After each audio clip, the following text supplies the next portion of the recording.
Hello guys and welcome back to Planet 40k Tyranids.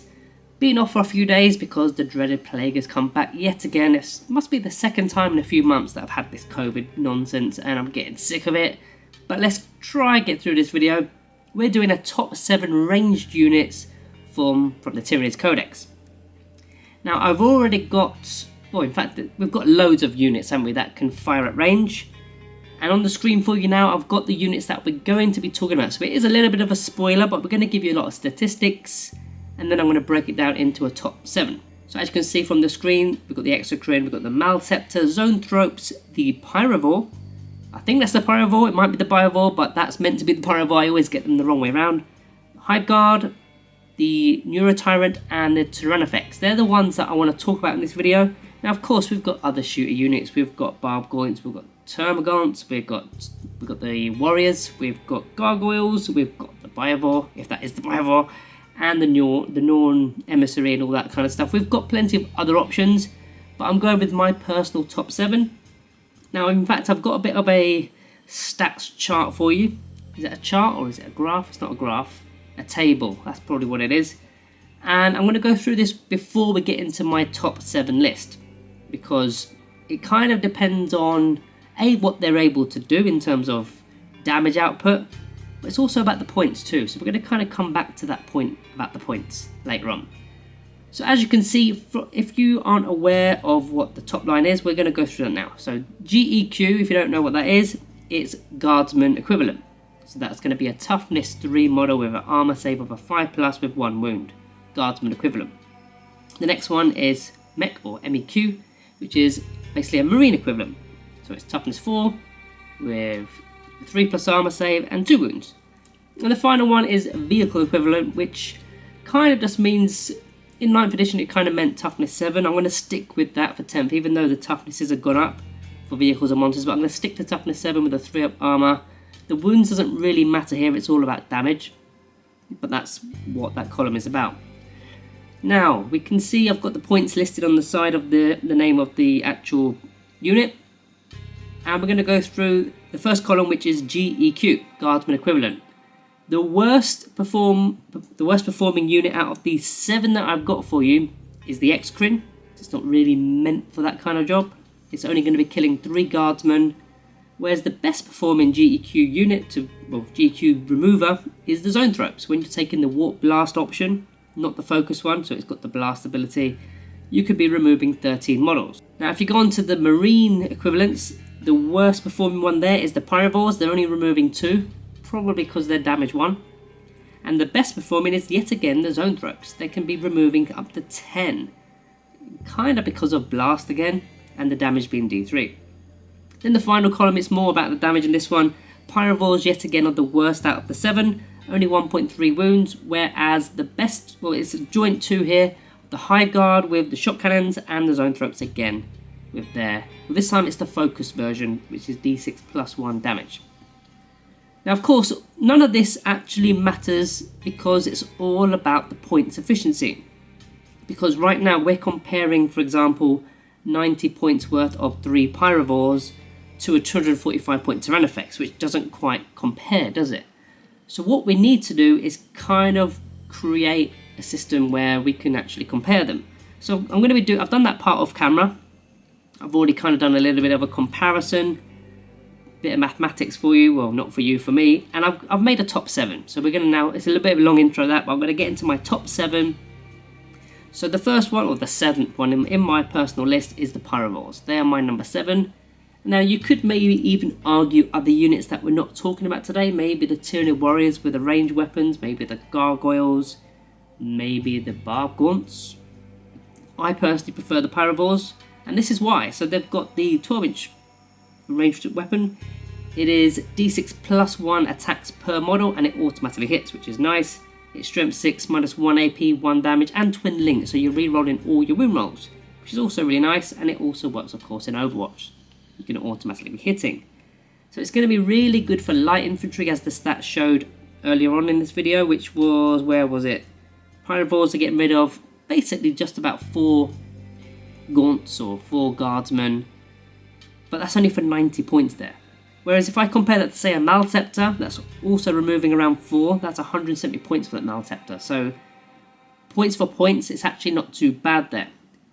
Now you're likely going to be taking them in singles because they're more of an anti-deep strike kind of unit to just hold ground, and therefore opponents can't deep strike within 9 inches of it. So it's more of that kind of option, but they are dirt cheap, 30 points a model. And yeah, super cheap for what they can actually do. But that's why they're number 7 and not any higher than that. Number 6 on my list, I've got the Hive Guard. Now, I've specifically gone with the Shot Cannon. I don't really rate the Impaler Cannon, but you've got the 2 options there, the Impaler Cannon or the Shot Cannon. The Shot Cannon is 24-inch range with 2 shots a model. Strength 7 is standard, but you can wound on 2s against vehicles, because it's anti-vehicle 2+. And it's -1 AP and 3 damage. So realistically, you want to be shooting at vehicles, but even if you aren't, they're still doing a bit of work. As we showed in the stats earlier, they're still removing 6 guardsmen or nearly 3 space marines if you're not firing at vehicles, of course. If they are firing at vehicles, they're going to be doing 10 damage. So they're decent all round, really. I mean, even if you're going up against, say, toughness 14, if you're going up against a Necron monolith, toughness 14, and if you're wounded on 2s, that effectively makes the Shot Cannon like a strength 28 weapon, doesn't it? Because wounded on 2s, you need to be double their toughness. It's like strength 28, which is kind of mad in itself. You can also do Overwatch with their unique ability and do it on a 4+ if they're on an objective, which is kind of nice. If you've got the CP spare, do it, you may as well. The only issue is they're quite expensive, 220 points for a unit of 6, and you really do want a unit of 6 to get the maximum output. If you're going to take a unit of 3 of them, they're just not doing as much, and maybe you look elsewhere. So that brings me on to my next one in the list, which is number 5, which is the Tyrannofex. That might come as a shock to some of you, you might have put it up a little bit higher. I personally think it's well overcosted, stupidly expensive. I mean, it possibly deserves to go lower in my opinion. I mean, at least with Hive Guard you can take a min unit of 3. The Tyrannofex, you don't get that option, you've just got to take it, 245 points, and you're also stuck with the weapon option. You're choosing one pre-game in your list, whether it's the Rupture Cannon, whether it's the Acid Spray or the Fleshborer Hive, but once you've selected it, you're stuck with it, that is it. If you're anti-tank, you're anti-tank, and that's it. Now the Rupture Cannon, yes, it's mega strong, it's got stupidly high strength, but it's only 2 shots, and if you're going up against invulnerable saves, or you just whiff your rolls, that's your 2 shots blown, they're done. So it's kind of lackluster in that sense. The Acid Spray is decent as an anti-infantry, but we don't really need that in our codex. We've got quite a lot of anti-infantry weapons, and we don't need to spend 245 points to get more, if that makes sense. And as for the Fleshborer Hive, I don't really even look at it. Again, we don't need that kind of weaponry. We've got plenty of other stuff that is a lot cheaper. So it's only the 2 options, and if you're looking at it from the high strength point of view, it's only 2 shots. 2 shots for 245 points. No thanks. I mean, once it does go through, once it does do the damage, you're talking about, with the Acid Spray, you're talking about 8 guardsmen. That's if you take the Acid Spray. If you're talking about the Space Marines, you can kill 4 of them. That would be with the Acid Spray again. If you're going against vehicles, you can do nearly 8 damage, but then you've got to be taking the Rupture Cannon. If you've taken the Acid Spray and you're shooting at a vehicle, you're not going to do 8 damage. So it's really dependent on who you come up against and how you've lucked out with your list build, I suppose. Going on to number 4, I've got a Maleceptor. The Maleceptor, 170 points? Yep, 170 points. Is a consistent performer at range with D6 plus 3 shots, and it's got Blast, it's a Psychic Blast attack.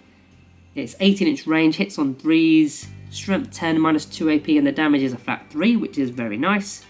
Just not good enough to kill Terminators because they've now gone to virtually 4 wounds because they've got their Storm Shields.